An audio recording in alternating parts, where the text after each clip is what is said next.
You are listening to an exclusive horror story on the Masia YouTube channel. Subscribe and turn on notifications so you never miss a story. Welcome to Trai Hamlet, a small village cradled amidst endless rice fields in the heart of Thai Binh. This is where I grew up, surrounded by the whispers of the countryside and the shadows that danced at the edge of my childhood fears. As a child, I was terrified of ghosts. Despite having never laid eyes on one, the stories were enough to chill my bones. My imagination was a wild beast, conjuring specters from the whispers of the wind and the rustling of the leaves. Our house stood alone, 200 meters apart from the main hamlet. It felt like a castle isolated on an island, surrounded by a sea of swaying rice fields.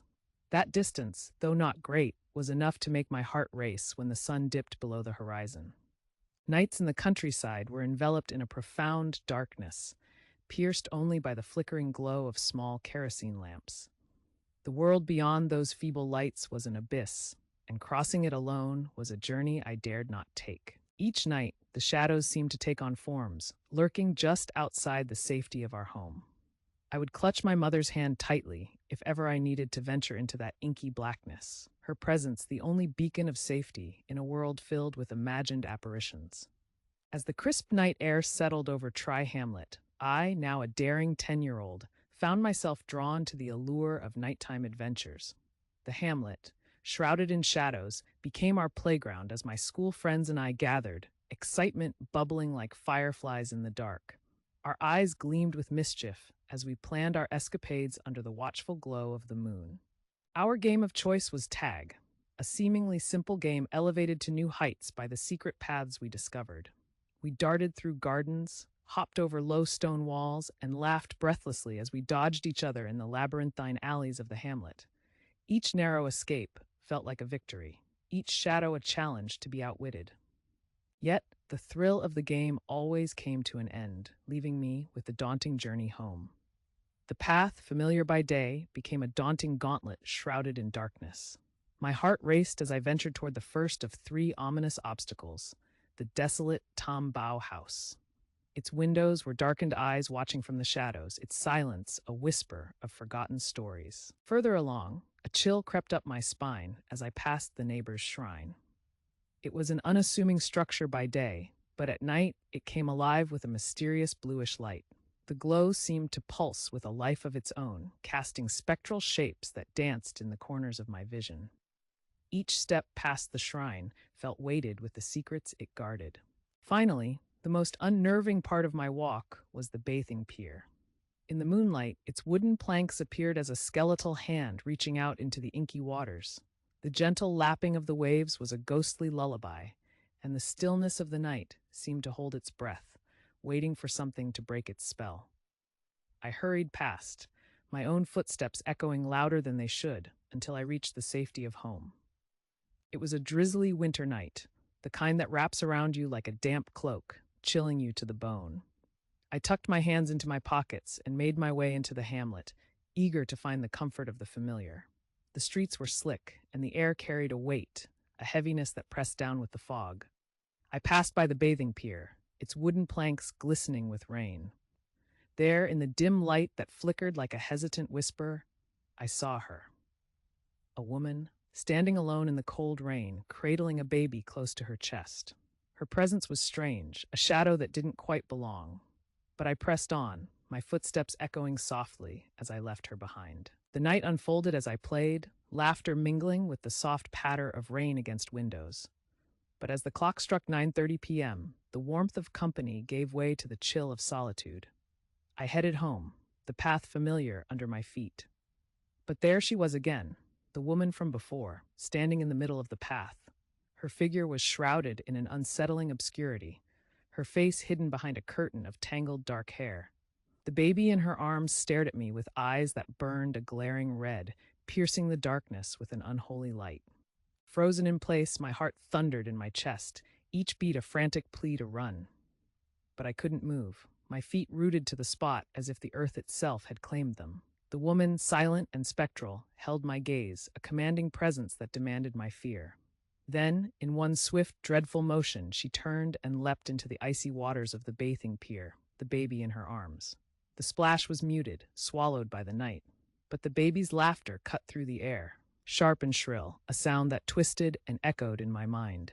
Terror seized me, snapping the hold of fear that had kept me frozen. I turned and ran, my feet pounding against the wet ground, the rain now a torrent that matched the storm inside me.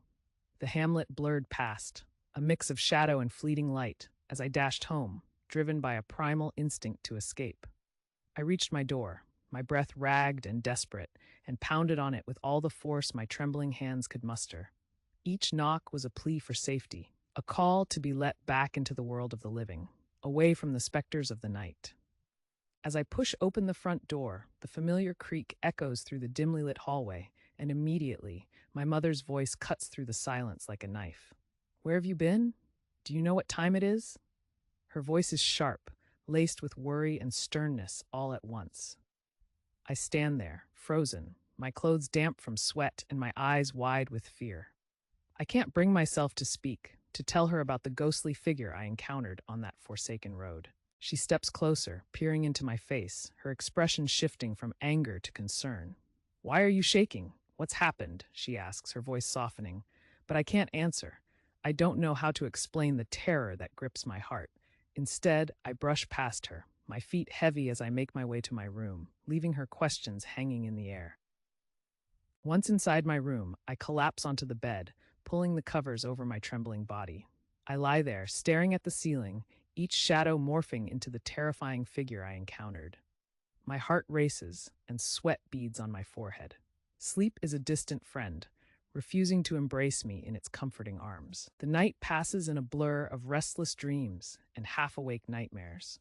By morning, a fever has taken hold, pulling me under its heavy cloak. I mumble incoherently as my mother, now a figure of unwavering concern, checks my temperature, her cool hand resting on my burning forehead. "We need to get you to the hospital," she decides, her voice carrying a firmness that leaves no room for argument. The ride to the district hospital is a haze. The world outside slips by in a blur of color and sound, none of which registers in my feverish mind. At the hospital, white coats and sterile walls greet us. The doctors speak in low, reassuring tones, examining me, their expressions a mix of routine and curiosity. They find no specific illness, nothing to explain the fever that burns through me, labeling it simply as a common cold. To me, it feels anything but common. A week passes in that sterile room, the days blending into one another under the fluorescent lights. I slowly recover, the fever loosening its grip, but a chill remains, settled in the marrow of my bones. The experience has marked me, a reminder etched into my soul. Even as I return home, I know one thing with certainty. I will never walk that road alone at night again. In the year of 1980, a new government policy swept across our village, like an unexpected storm that uproots the deepest of roots. My family, like many others in Trai Hamlet, was compelled to leave the only home we ever knew. We moved into the main village, a place brimming with bustling streets and crowded corners, a stark contrast to the serene embrace of our old surroundings. The memories of our departure are etched vividly in my mind. I remember watching as our old house, with its familiar creaks and comforting shadows, was dismantled to make for endless stretches of rice paddies. The fields swallowed it whole, leaving no trace of the lives once lived there. The Tambao house and the shrine, sacred places of worship and reflection, were not spared from this transformation. I watched, heart heavy, as they were torn down, their spiritual essence scattered to the winds. These places had been the heartbeat of our community, where rituals connected us to our ancestors and to each other. Now, they were nothing more than memories, whispered about only in hushed tones. The Bathing Pier, my childhood sanctuary, was filled in, transformed into a small water source for irrigation. I remember the laughter and splashes of water, the sun setting behind the distant hills as we played until darkness fell. Now it served a new purpose, one that was necessary for the community, but devoid of the magic it once held for us children. Years passed, and I found myself living in the bustling city of Hanoi. Yet the echoes of my past, the ghostly encounter that once chilled me to the bone, followed me like a persistent shadow. Despite the distance and the passing of time, I remained haunted by that night, its presence lingering in the corners of my mind, an uninvited guest that refused to leave. Eventually, duty called me back to my hometown to care for my aging mother. Returning to the village was like stepping into a familiar yet altered reality. I avoided the old road, where the encounter had occurred, its memory still as chilling and vivid as if it had happened yesterday. That road, lined with secrets only I knew, remained untouched by my presence, much like an unwelcome truth I chose to ignore. It has been decades, yet the night of the ghostly encounter in Try Hamlet remains as vivid in my mind as if it were yesterday. Despite the years that have passed, the changes in the village, the modern buildings that have replaced the old, that chilling memory lingers with an unsettling clarity. I find myself often returning to that moment, the cold breeze that swept through the trees, the silence that fell like a shroud, and the figure, ethereal, translucent, that stood under the pale moonlight. I remember standing there, rooted to the spot, a young man caught between disbelief and fear. The ghost seemed to look directly at me, its gaze piercing, as if to impart a message only I could understand. Even now, I wonder if it was trying to tell me something important, something I missed in my youthful terror. And though the story has become an old tale, whispered among villagers, it affects me deeply. It's more than just a story, it's a memory that refuses to fade, a chilling reminder of the unknown that brushes the edges of our reality. Even now,